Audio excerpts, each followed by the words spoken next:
죽음에서 살려주신 절대신 하나님.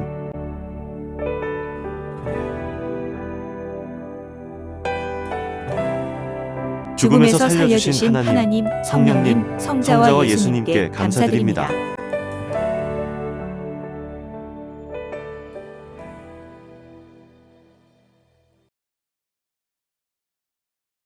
52. 52번째 사연. 과로에서 병들어 죽을 고비에 처한 이야기. 아픈 자들 위해 기도해 주다 보니 나도 결핵에 걸렸다. 서울 독산동 쪽에서 영동으로 숙소를 옮기고 살 때다.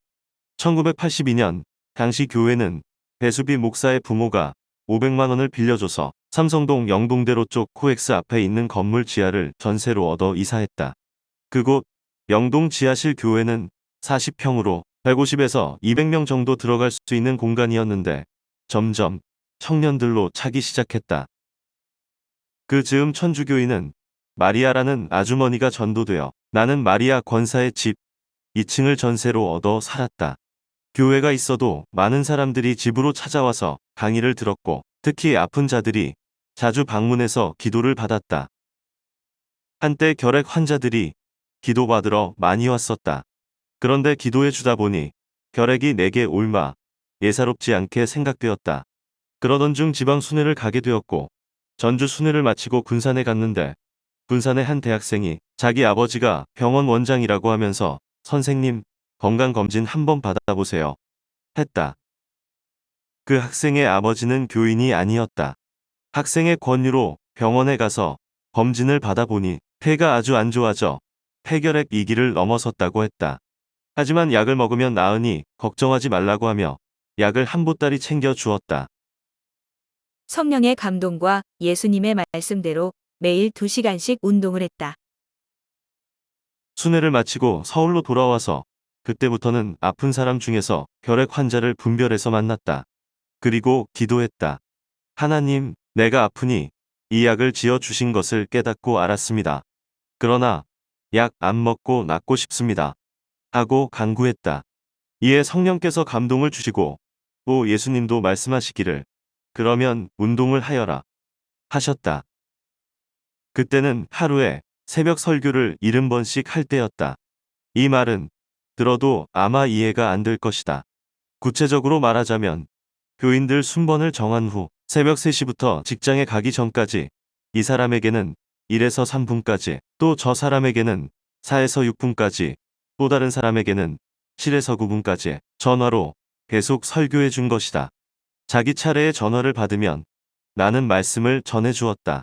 그때만 해도 인터넷이 설치되지 않은 때라 전화로 하나하나 말씀을 전해줬던 것이다.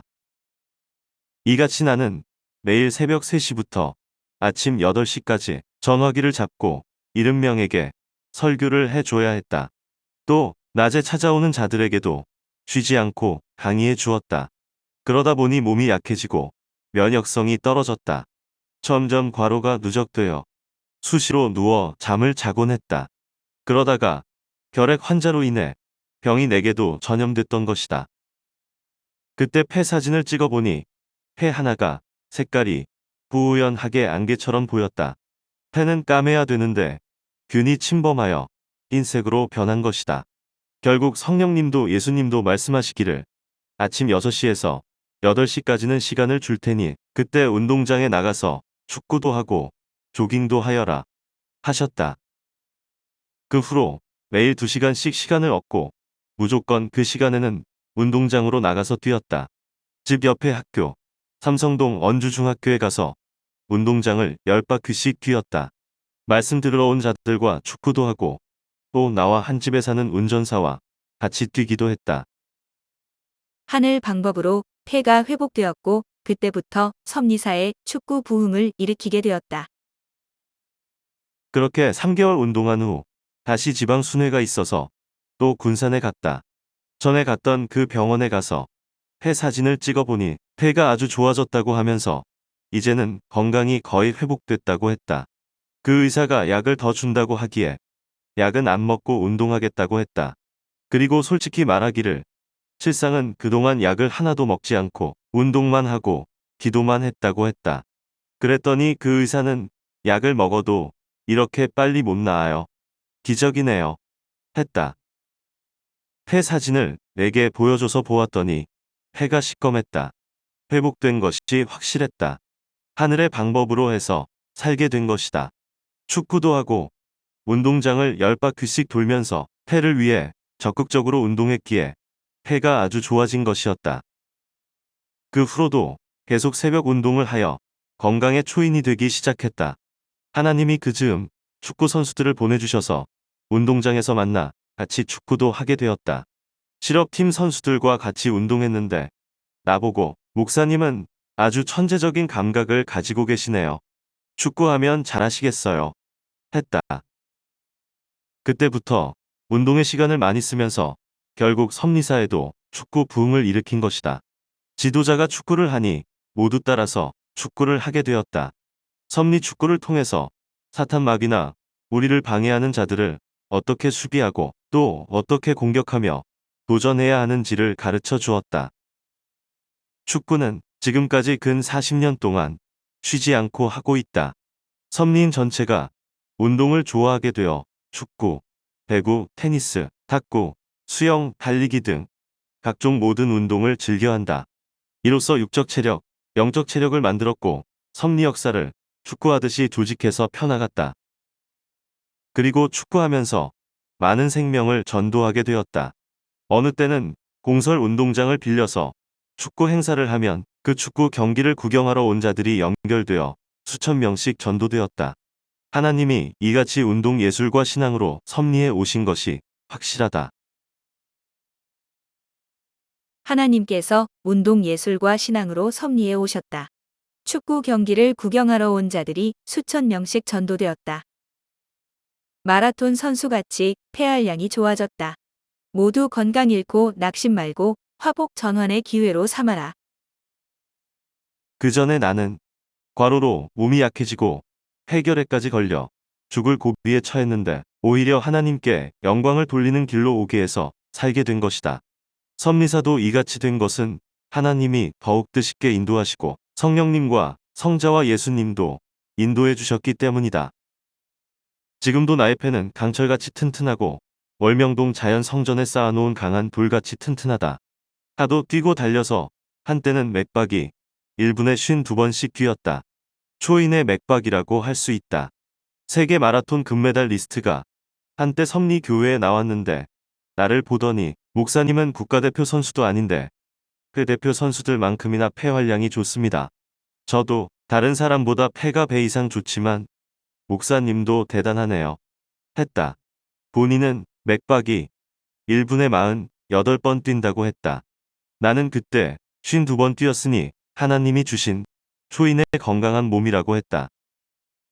그 선수가 세계대회에 우리나라 대표로 나갔을 때 내가 하나님께 간구했다고 말해 주었다.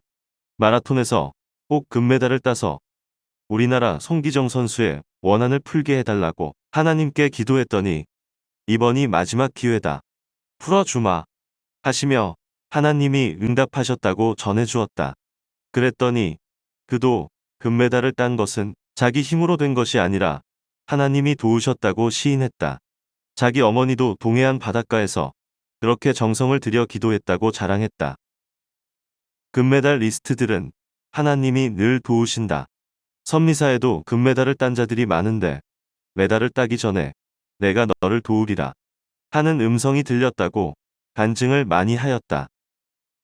섭리사는 선생뿐 아니라 모두 운동 예술에 불이 붙어서 건강미가 좋고 체육 수준이 아주 높다. 머리가 되는 지도자가 그러하니 그 지체들도 모두 그러한 것이다. 각 종목마다 운동선수들이 꽤 많다.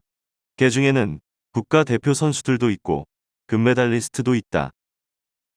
처음에 선생이 아픈 자들 위해 기도하다가 병이 옮아서 사기가 꺾여 앞으로는 환자 기도도 병명을 참고하여 골라서 하겠다 하며 서운하게도 생각했는데 오히려 화복이 전환이 되어 섭리 역사에 체육 예술에 불을 붙이게 된 것이다.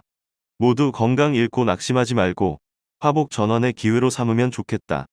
항상 하나님은 역사하시고 함께 하신다. 그 당시 기도해줘서 병이 나았던 결핵 환자는 중고등부였는데 교회를 나오다 말았다. 한계를 벗어나면 인간의 힘으로 안 된다. 그때마다 구원해 주신 분은 하나님, 성령님, 성자이시다. 이 외에도 과로로 몸이 한계에 부딪힌 때가 있었다. 1년에 수백 번씩 설교를 하고 작업을 하고 집회를 다니고 면담을 하다 보니 과로가 겹쳐서 완전히 쓰러진 것이다. 그때 번뜩 과로하면 죽는다는 말이 스쳐갔다. 그래서 하나님께 앞으로는 과로하지 않고 지혜롭게 몸을 쓸 테니 한 번만 살려주십시오. 라고 기도했다. 그 이튿날 겨우 자리에서 일어날 수 있었다. 그때도 하나님께서 참으로 함께 해주셔서 다시 살아난 것이다. 그 후로는 혀를 깨물고 피눈물 나게 건강관리를 해왔다. 과로가 얼마나 무서운 것인지를 나는 익히 알았다. 30에서 40대에 과로로 죽은 사람들을 많이 보았고 또 뉴스를 보면 과로로 죽은 자들의 경우가 너무 많이 나온다. 나도 섭리사를 44년 동안 이끌어오면서 과로의 한계를 넘어갈 때가 많았다. 청중을 인도하면서 잠 못 자고 계속 외치고 행하다 보니 과로할 일이 너무 많았던 것이다. 내가 과로해서 쓰러졌을 때마다 하나님이 살려주셨다. 과로하면 마치 차에 기름이 다 떨어져 차가 가다가 서듯이 사람도 힘이 다하여 모든 기관이 멈추게 되는데 그런 상태에서 내가 산 것이 참으로 큰 기적이다. 그리고 너무 신경 쓸 일이 많은데 혈관이 터지지 않고 산 것도 하나님이 수십 번씩 붙잡아 주셨기 때문이다. 역시 늘 죽음에서 살려주신 분은 하나님이심을 깨닫게 되었다. 하나님이 살려주신 것을 다른 사람은 몰라도 나는 내 몸이라 잘 안다. 한계를 넘어가면 인간의 힘으로는 안 되었다. 전능자 하나님만이 할 수 있는 능력과 권세를 가지고 행해 주셨다. 내가 당한 일이고 내 몸의 주인이라 난다. 사람이 자기 힘으로 못 가는 곳이 있다. 한계를 벗어났을 때는 끝나는 것이다. 그런데 한계를 벗어났을 때마다 나를 구원하신 하나님, 성령님, 성자이셨다. 그때마다 안 돕고 구해주지 않으셨다면 생명이 살 수 없었던 것이다. 사람이 죽는 것을 보면 밥 먹다 기도가 막혀 죽기도 하고 떡 먹다 죽기도 한다. 특히 일본 사람들은 찰떡 먹다가 많이 죽는다고 한다. 이같이 사람이 죽을 때 하찮은 것으로 인해 죽는다. 그런데 나는 어마어마한 사건을 당했는데도 죽지 않았다. 하나님이 살려주셔서 산 것이다. 나처럼 세상에서 죽을 고비를 많이 당하며 산 사람은 아마 없을 것이다. 하나님은 그때마다 화가 복이 되게 틀어 행하셨다. 모두 과거에 과로의 한계에서 살펴주시고 혈관 터지는 상황에서 구해주신 하나님께 감사하고 영광을 돌려라. 그리고 육과 같이 영도 죽음의 한계에 처했을 때 구하여 살리셨음을 깨닫고 하나님을 믿고 사랑하며 살기를 바란다.